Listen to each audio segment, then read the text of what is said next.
జగన్మోహన్ రెడ్డి గారు ముఖ్యమంత్రిగా ఉన్నప్పుడు ఆయన ఏం మాట్లాడారు, ముఖ్యమంత్రి కాకముందు ఏం మాట్లాడారు అనేటువంటి ఆ బైట్స్ని ఒక్కసారి ప్లే చేస్తే దాని తర్వాత దాని సీక్వెన్స్గా ఆయన చెప్పినటువంటి వాటికి తర్వాత జరిగినటువంటి వాటికి మనం ఒక ఆ లైన్ తీసుకోవచ్చు. ఒకసారి జగన్మోహన్ రెడ్డి గారి బైట్స్ని ప్లే చేయండి. ఎంఆర్పి రేట్ల కన్నా ఎక్కువ రేట్లకు అమ్ముకుంటా ఉన్నారు. మన ప్రభుత్వంలో పూర్తిగా మద్యాన్ని నిషేధిస్తాం అని చెప్పి గట్టిగా కూడా చెప్తా ఉన్నాం. మన ప్రభుత్వంలో పూర్తిగా మద్యాన్ని నిషేధిస్తాం అని చెప్పి గట్టిగా కూడా చెప్తా ఉన్నాం. రాష్ట్రంలో ఎక్కడా కూడా బెల్ట్ షాపులన్నింటినీ కూడా మూయించడమే కాకుండా ఆ బెల్ట్ షాపులు శాశ్వతంగా మూతపడే ఉండాలి అని, లాభ ఆపేక్షలో తెరిచే పరిస్థితి కూడా మద్యం షాపులకు, బెల్ట్ షాపులకు ఉండకూడదని అక్టోబర్ 1 నుంచి కేవలం ప్రభుత్వ ఆధ్వర్యంలో మాత్రమే మద్యం దుకాణాలు నడిపేలా నిర్ణయం తీసుకున్న ప్రభుత్వం కూడా మనది అని చెప్పడానికి గర్వపడతా ఉన్నా. ప్రైవేట్ వాళ్ళు లాభాని కోసం చేస్తారు కాబట్టి అనే ఉద్దేశంతో పూర్తిగా ప్రైవేట్ అని తీసేసి గవర్నమెంట్ షాపులు నడపడం మొదలుపెట్టింది. అదే కాకుండా టైమింగ్స్ కూడా రేట్స్ చూస్తే షాక్ కొట్టే విధంగా రేట్స్ ఉండాలి. So that they are demotivating, shock కొట్టే రేట్స్, సో దట్ సామాన్యుడు అనేవాడు దీనికి బలి కాకుండా ఉండాలి అనే తాపత్రయం దిశగా అడుగులు వేస్తా ఉన్నాం. బ్రాండ్ పేరు ఏది అన్నది ప్రధానం కానే కాదు అధ్యక్ష. లైసెన్స్డ్ డిస్టిలరీస్ నుంచి వస్తా ఉందా లేదా అన్నది మాత్రమే ముఖ్యం అధ్యక్ష.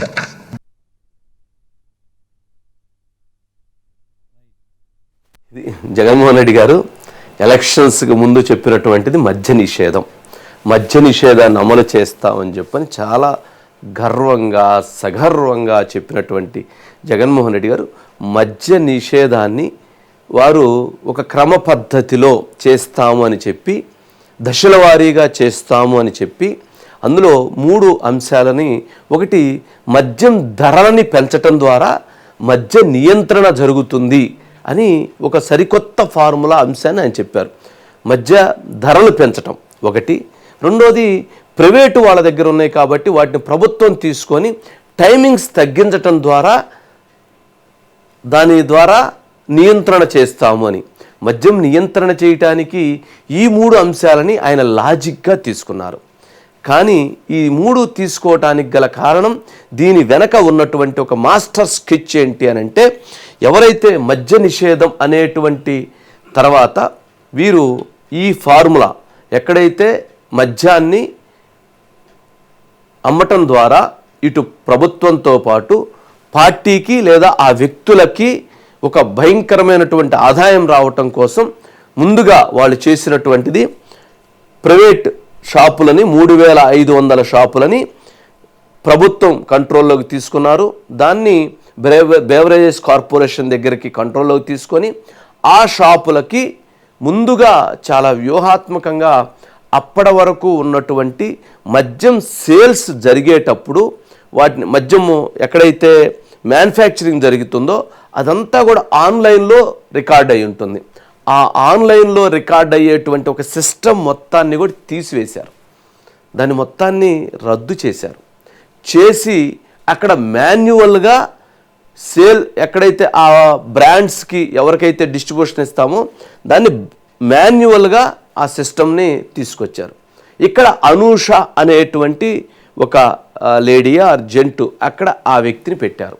ఇక అక్కడ ఏంటి, ఎక్కడ ఏ డిస్టిలరీకి ఎన్ని బ్రాండ్స్ ఇవ్వాలి లేదా ఎంత క్వాంటిటీ ఇవ్వాలి అనేది అక్కడ మాన్యువల్గా రాసి ఆ స్లిప్ను టైప్ చేసి దాన్ని ఇక్కడ ఎవరైతే రాజకేశ్ రెడ్డి దగ్గర పనిచేసే కైఫ్కి పెడితే కైఫ్ దాన్ని రాజకేశ్ రెడ్డికి ఇచ్చి వీళ్ళకి ఇంత ఇవ్వండి అని డిసైడ్ చేసేటువంటి పరిస్థితి. సరే, అక్కడ మాన్యువల్గా దాని సిస్టమ్ని క్రియేట్ చేశారు. నెంబర్ 3, ఇక్కడ బ్రాండ్స్ అంటే ఏదైతే మెక్డొనాల్డ్స్ కానీ లేకపోతే ఇతర బ్రాండ్స్ ఏదైతే ఉన్నాయో ఆ బ్రాండ్స్ అమ్మితే వాళ్ళు తక్కువ కమిషన్ ఇస్తారు. అదే గనక పిచ్చి బ్రాండ్స్ ఎవరిష్టం వచ్చినటువంటి వాళ్ళ బ్రాండ్స్ తయారు చేసుకుంటే వాళ్ళు ఎక్కువ ఆదాయం ఇస్తారు అనేటువంటిది చెప్పడంతో వెంటనే ఆ ఏదైతే ఫేమస్ బ్రాండెడ్ బ్రాండ్స్ ఉన్నాయో వాటన్నిటినీ నిలుపుదల చేశారు. ఇక ఆంధ్రా గోల్డ్ అని, పవర్ హార్స్ అని, లేదా క్యాపిటల్ అని, లేక ఇంకొకటని, భూమ్ అని, బామ్ అని, ఇట్లా విచిత్రమైనటువంటి కొన్ని బ్రాండ్స్ని ఇంట్రొడ్యూస్ చేశారు. వాటి ద్వారా అమౌంట్ని అంటే 150 రూపీస్ దగ్గర నుంచి 600 రూపాయల వరకు ఒక్కొక్క కేస్కి కలెక్ట్ చేయటం మొదలుపెట్టారు.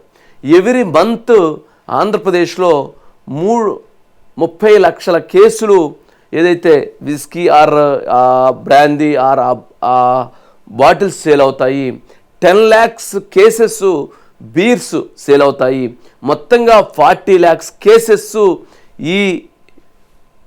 ఈ అనఫిషియల్గా ఉన్నటువంటి బ్రాండ్స్ అంటే డిస్టిలరీలో తయారవుతాయి కానీ ఎక్కడా లేనటువంటి బ్రాండ్స్ని తీసుకొచ్చారు. ఈ తీసుకొచ్చేటువంటి క్రమంలోనే ఒక పెద్ద చర్చని వాళ్ళ అంతర్గతంగానే జరిగింది వీళ్ళ మధ్య.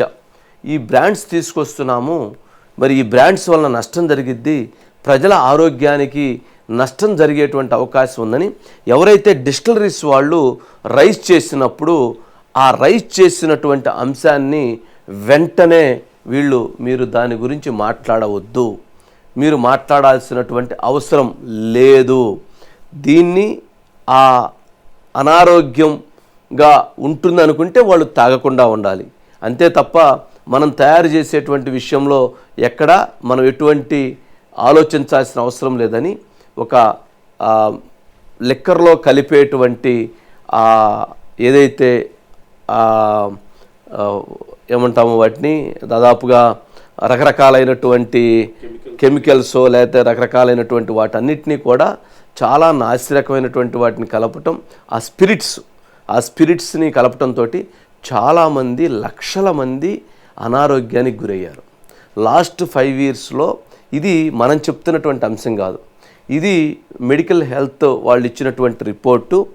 దీంట్లో ఆల్కహాల్ తాగినటువంటి 19 నుంచి 24 వరకు చాలామంది చనిపోయారు, చాలామందికి లివర్ ఇన్ఫెక్షన్స్ వచ్చినాయి, చాలామందికి ఇతర ఆర్గాన్స్ మీద ఇంపాక్ట్ పడింది.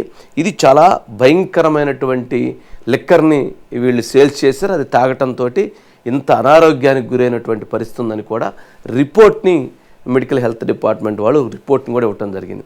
అది ఇంకా బయటికి రాలేదు, అది బయటికి కూడా వస్తుంది. ఇక ఆ స్పిరిట్స్ కలిపినటువంటి దాంట్లో ఈ మ్యానుఫ్యాక్చరింగ్స్ ఎవరైతే ఉన్నారో అందుట్లో రాజకాశి రెడ్డికి సంబంధించినటువంటి 2-3 కంపెనీల్లో ఇందుట్లో ఇటువంటి స్పిరిట్స్ ఎక్కువగా దాదాపుగా కలపటం జరిగిందనేది కూడా ఇప్పుడు ప్రాథమికంగా వచ్చినటువంటి అంశం. ఇక 4th పాయింట్, ఎక్కడైనా కానీ ఇప్పటి వరకు ఎప్పుడూ లేని విధంగా ఆంధ్రప్రదేశ్లో ఆ బ్రాండ్స్ అమ్మటమే కాకుండా ఆంధ్రప్రదేశ్లోకి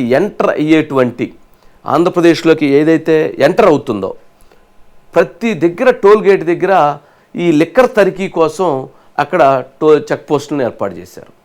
చెక్ పోస్టులను ఏర్పాటు చేసి బయట నుంచి ఇటు తెలంగాణ నుంచి కావచ్చు, చెన్నై నుంచి కావచ్చు, కర్ణాటక నుంచి కావచ్చు, ఒడిశా నుంచి కావచ్చు, ఒక్క బాటిల్ వచ్చినా కూడా వాళ్ళని కేసులు పెట్టడం, వాళ్ళని అరెస్ట్ చేయడం చేశారు. అంటే బయట నుంచి మద్యం రాకుండా ఆపివేశారు, ఇక్కడ బ్రాండ్స్ని తీసివేశారు.